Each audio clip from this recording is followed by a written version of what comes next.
محمد الرسول اللہ ہے کہ پوری کائنات کی روح یہ ہے. یہ موجود ہے تو سارا نظام ہے، اور جب یہ نہیں ہے تو کچھ نہیں ہوگا. اور جو کچھ ہمیں نظر آتا ہے یہ رہنے کے لیے نہیں ہے، اس کو ختم کر دیا جائے گا. جو نقشہ ہمیں نظر آتا ہے اس نے باقی نہیں رہنا ہے. تو اس کو بنانے سے پہلے اللہ نے اس کے ختم کر دینے کا فیصلہ فرما دیا ہے. اس کو باقی رکھنا ہی نہیں ہے. تو اس لیے یہ روح ہے، جب تک یہ موجود ہے تو یہ نقشہ بھی ہے، اور جب نہیں ہے تو یہ سب کو اللہ ختم فرما دیں گے. اور دوسری بات یہ ہے کہ ہم دنیا میں رہنے نہیں آئے بلکہ جانے کے لیے آئے ہیں. اور تیسری بات یہ ہے کہ ہم یہاں زندگی گزارنے نہیں آئے بلکہ قیمتی بنانے آئے. ایک سرمایہ ہے زندگی کا جو اللہ نے دیا ہے، بڑا قیمتی سرمایہ ہے. اصل تو یہی ہے. اب اس کو گزارنا نہیں ہے، قیمتی بنانا ہے.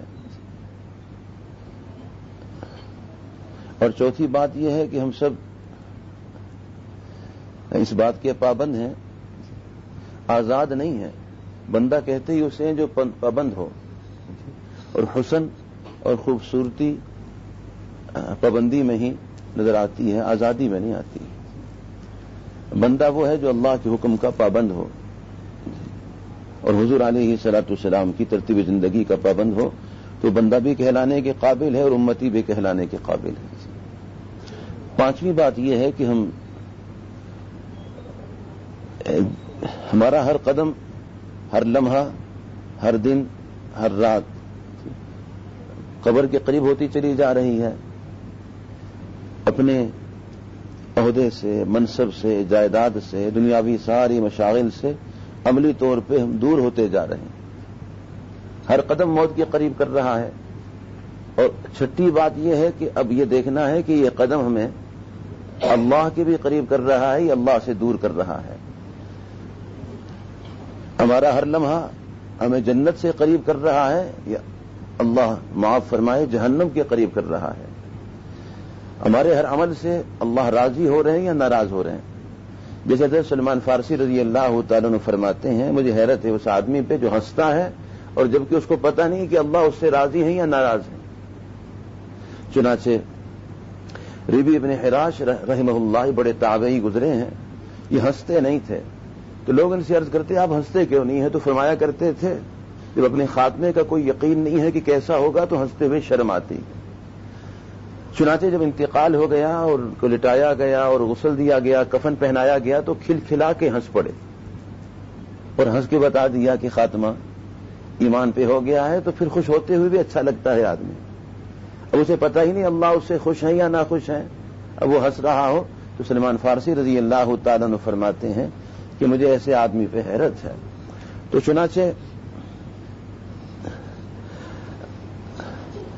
اور پھر ساتویں بات یہ ہے کہ موت کا پہلا دن یا تو کامیابی کا پہلا دن ہوگا یا ناکامی کا پہلا دن ہوگا.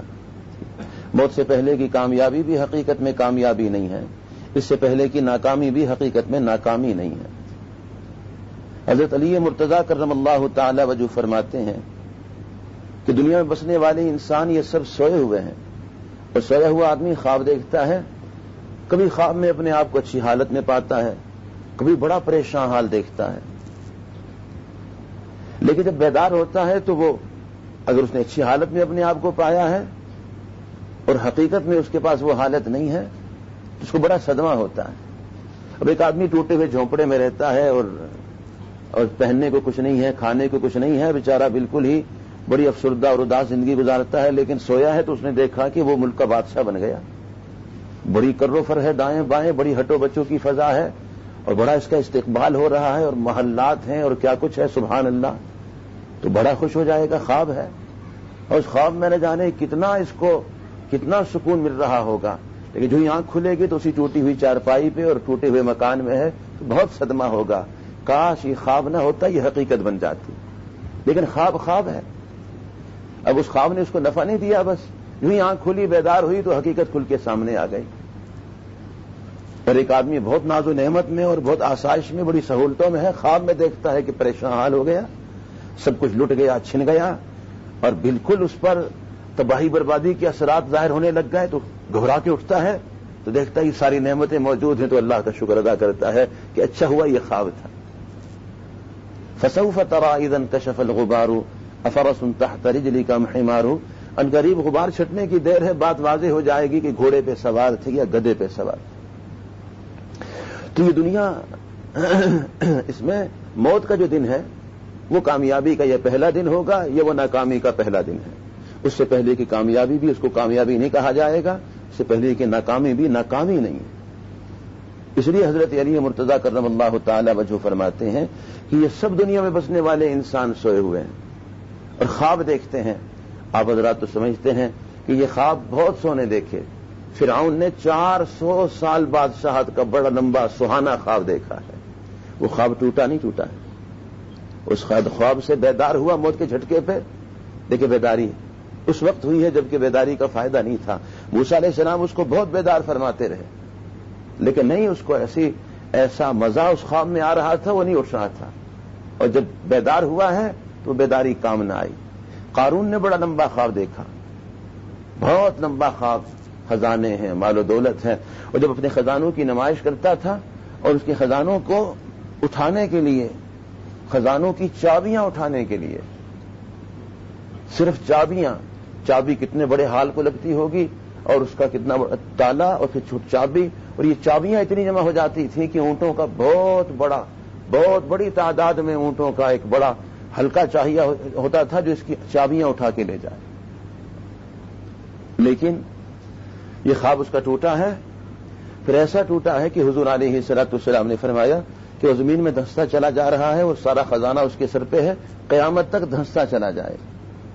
شداد نے دنیا میں جنت بنانے کا خواب دیکھا، لیکن بالکل دروازے پہ پہنچا ہے کہ جنت تیار ہو گئی تو اس میں جا کے پہنچوں، تو دروازے پہ ہی تھا کہ خواب ٹوٹ گیا اس کا۔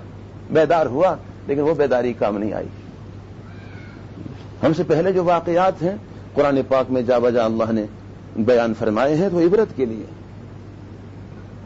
تو چنانچہ ہم یہ سمجھتے تھے کہ ہم موت پر آنکھیں بند ہوں گی، عام اصطلاح بھی یہ استعمال ہوتی ہے، دیکھو بھئی آنکھیں بند ہوں گی تو پتہ چلے گا، نہیں، حضرت علی مرتضیٰ کرم اللہ تعالی وجہ فرماتے ہیں آنکھیں اب بند ہیں، اب ہم سوئے ہوئے ہیں خواب غفلت میں، موت پر آنکھیں کھلیں گی، بیدار ہو جائیں گی، بات واضح ہو جائے گی۔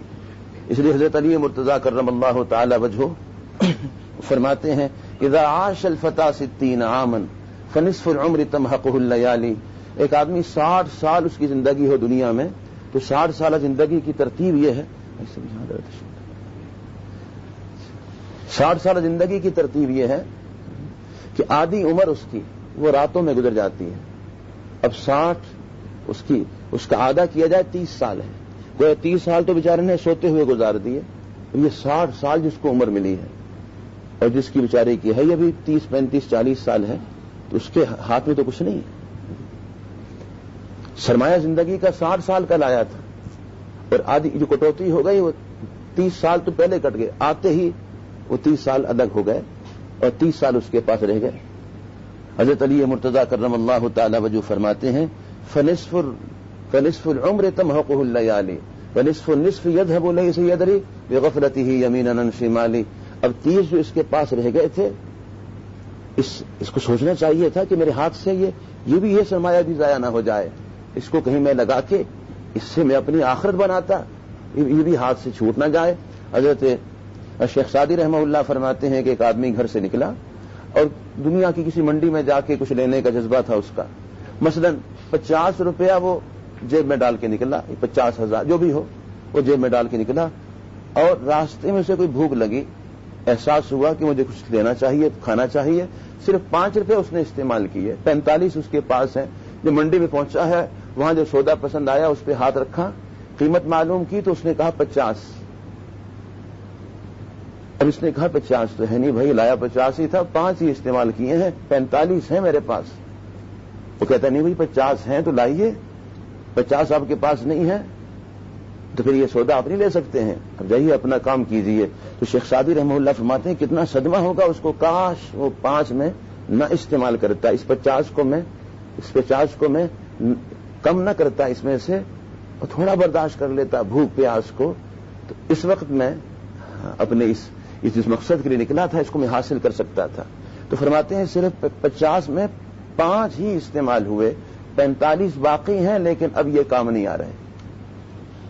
اے انسان, دنیا میں اگر 50 سالہ لے کے آیا ہے, 5 نہیں 45 تو نے ضائع کر دیے, 5 تیرے پاس باقی ہیں, 5 سال نہیں 5 مہینے, 5 دن اور 5 گھنٹے 5 منٹ بھی تیرے پاس باقی ہیں.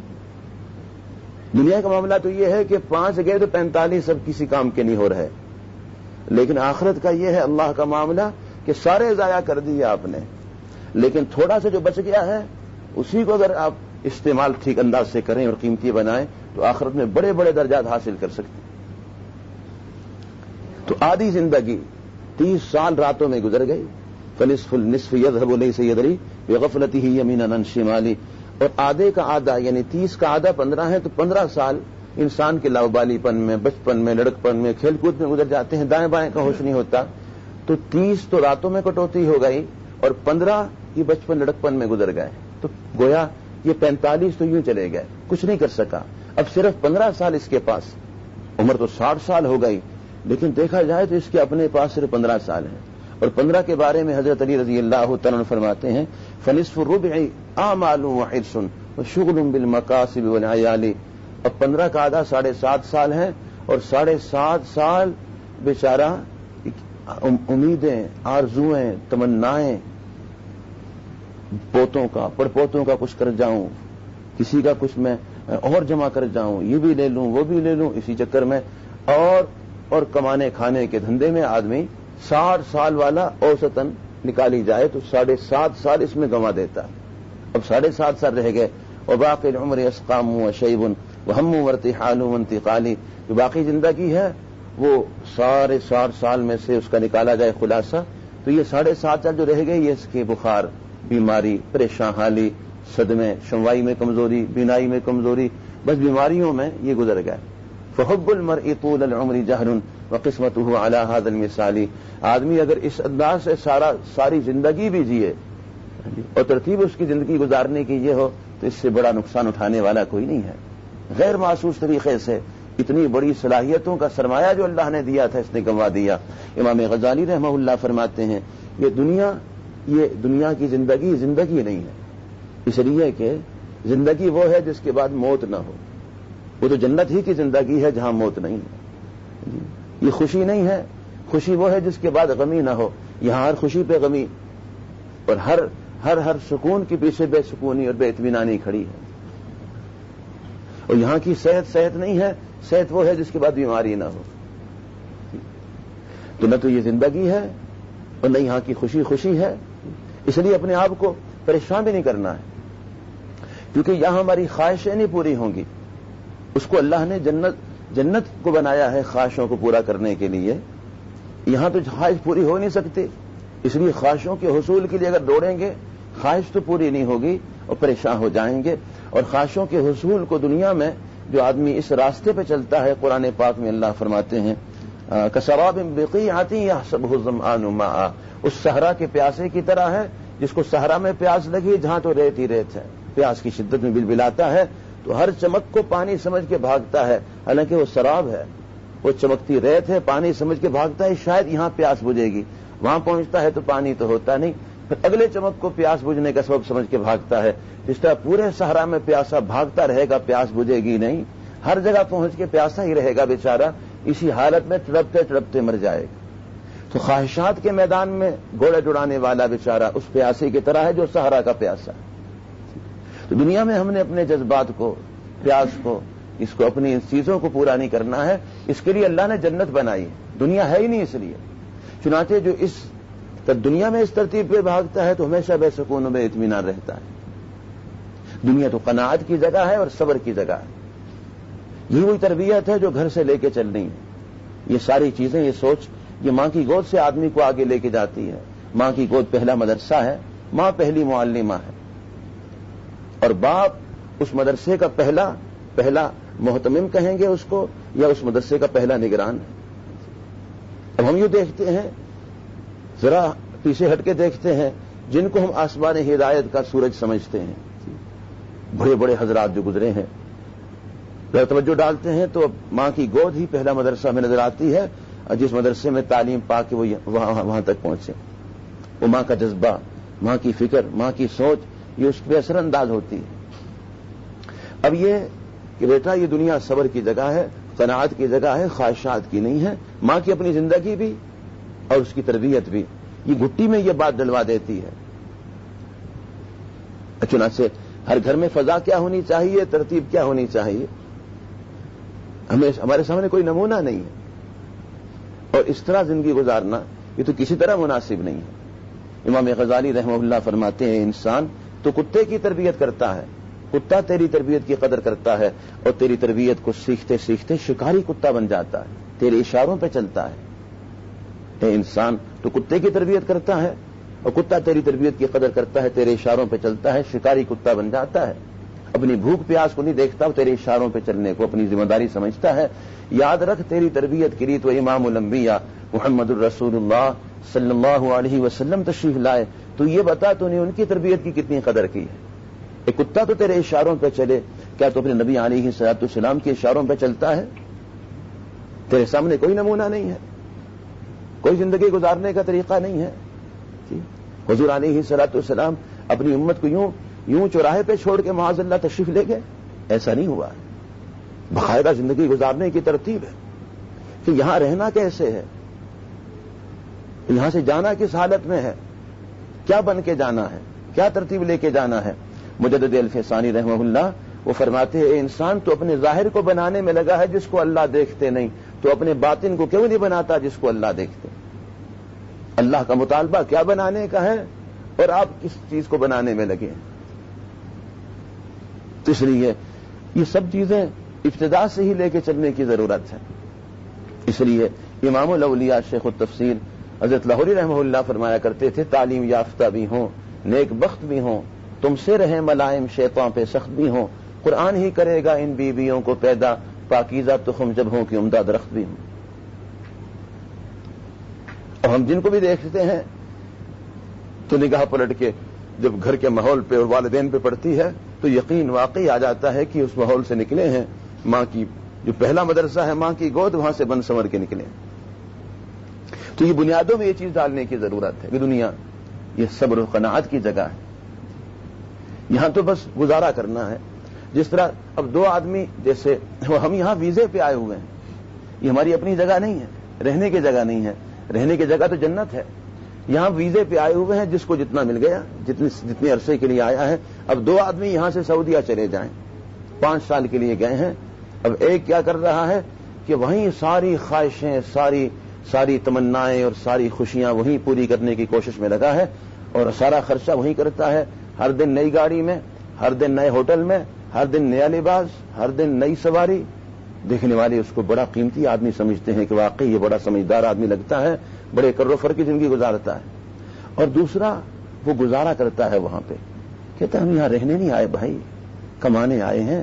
گزارا کرتا ہے، سادہ کھاتا ہے، تھوڑا استعمال کرتا ہے، زیادہ بچاتا ہے، اور بچا کے یہاں بھیجتا ہے۔ اچھا وہاں اس کی سادگی کو، اس کی جفاکشی کو، محنت میں اضافے کو، اس کی ترتیب کو دیکھ کے دوسرا اس کو تانا دیتا ہے کہ بھائی کتنا نامناسب آدمی ہے،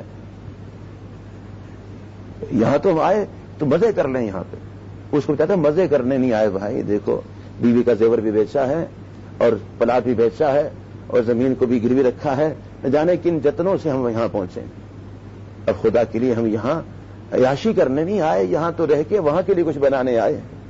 چنانچہ وہ 10 آدمی مل کے آپس میں پیسے جمع کر کے اکٹھا کھانا پکائیں گے کہ تھوڑا خرچ ہو، ایک کمرے میں 10 آدمی سوئیں گے، یہاں مزے کرنے نہیں آئے، اور دوسرا اس کو تانے دیتا ہے جو کما رہا ہے وہیں لگا رہا۔ تو آپ ارشاد فرمائیے جب واپس آنے کا وقت ہوگا، جس نے بھیجا ہے یہاں تو اس کے لیے پلاٹ، اس کے لیے کوٹھیاں اور بنگلے اور اس کی گاڑیاں کیا کچھ نہیں بن گیا، اور پھر ہر ایک اس کو محبت کی نگاہ سے دیکھتا ہے اور اس کی تعریفیں کرتا ہے۔ اس کے آنے کے دن قریب ہوئے، وہ بھی اس کا دل بھی خوشی سے مچل رہا ہوتا ہے کہ جلدی چلا جاؤں، جا کے اپنا جو محنت کر کے جو کچھ وہاں بنایا اس کو دیکھوں۔ یہاں والے بھی استقبال کی تیاریوں میں ہوتے ہیں، چنانچہ آپ سمجھتے ہیں کہ کتنی خوشیاں اس طرح جاتی ہیں، اور وہ پہنچتا ہے تو کتنی نگاہیں اس کے سامنے بچھنے کو تیار ہیں کتنی دعائیں اس کے لیے ہیں. کتنا سمجھدار آدمی تھا, اس نے اپنے وقت کو قیمتی بنایا ہے اور واقعی یہ عقل مند آدمی نکلا ہے. چنانچہ وہی جو اس نے بھیجا تھا وہ اس کے لیے وہاں کام آتا ہے. لیکن دوسرا آدمی جو وہیں سب کچھ لگاتا رہا, اب آنے کا وقت آیا تو آپ خود اندازہ فرمائیں گے, یہاں تو کچھ نہیں بھیجا, جمع بھی کچھ نہیں کیا, سب کچھ لگا دیا, وہاں رہنا تو ہے نہیں.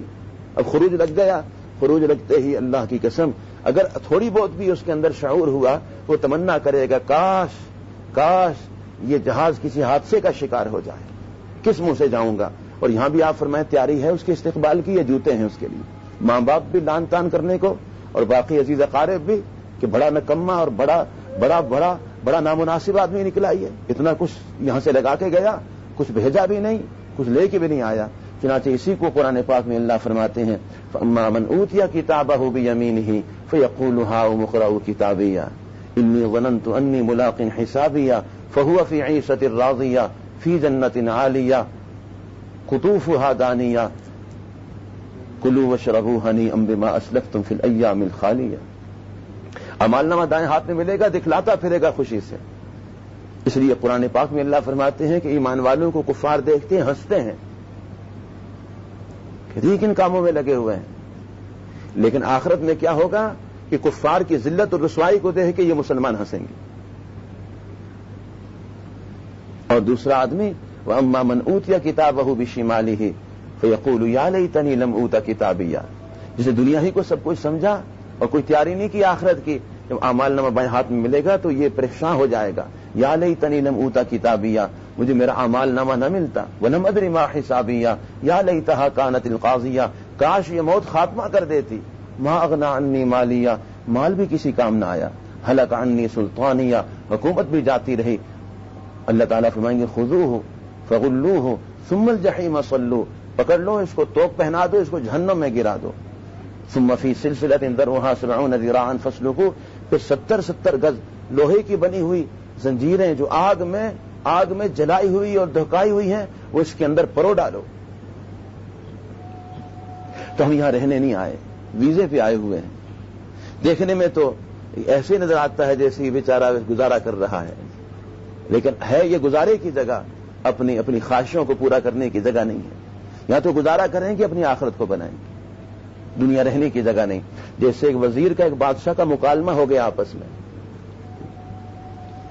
وزیر کا کہنا یہ تھا کہ بچے کی خواہش کو کوئی پورا نہیں کر سکتا, بچے کی ضد ہے, اس کو نہیں پورا کر سکتے. بادشاہ نے کہا کہ یہ بات کہیں اور ہو تو مناسب ہے, لیکن میں بادشاہ ہوں, میرے سامنے یہ توہین ہے میری.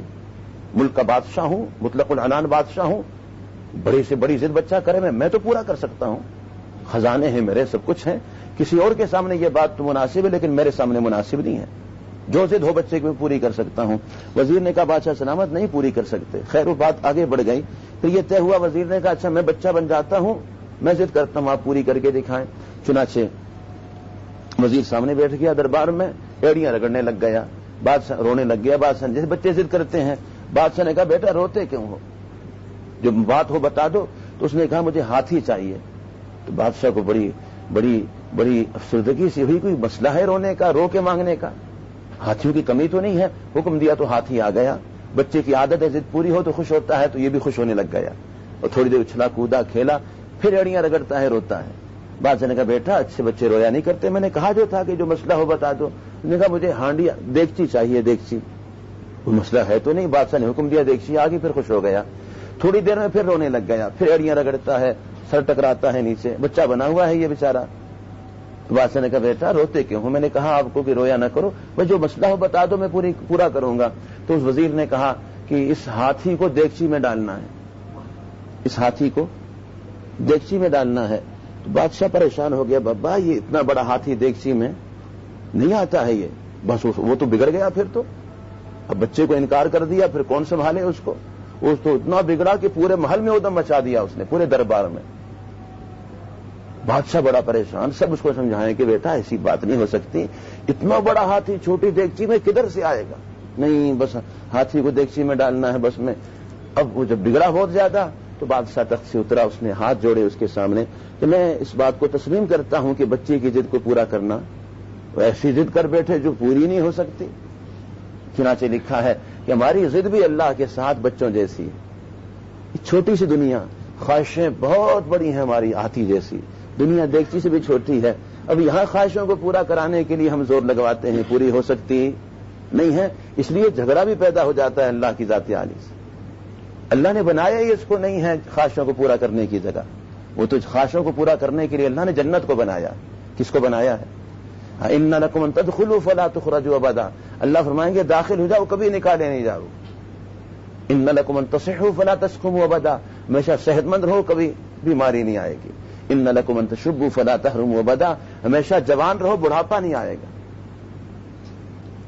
اب یہ ساری کی ساری تربیت ماں کی گود سے ہونی، بنیادوں میں ہی اس کو اٹھانا ہے کہ یہ رہنے کی جگہ نہیں ہے. صبر اور قناعت یہاں رکھنا ہے، خواہشات کو آخرت میں پورا کرنا ہے. گود جتنی عمدہ اور معیاری ہوگی اور جتنا تقوی اور طہارت والی ہوگی، اللہ کی قسم اس گود سے پروان چڑھنے والے بھی ایسے ہوں گے. اب یہ فضا ہر گھر میں کیسے بننی، اور پھر جھگڑے ختم ہو جائیں گے سارے. کسی بیٹی کو اپنی ماں سے کوئی شکوہ نہیں رہے گا، کسی بیٹے کو باپ سے شکوہ نہیں رہے گا. اس لیے کہ تربیت یہ کر دی ہے کہ یہ رہنے کی جگہ نہیں ہے، گزارے کی جگہ ہے، آخرت کو بنانا ہے. اور یہ جذبہ پیدا ہوگا کہ اپنی ضرورتیں اللہ سے پوری کرانی ہیں.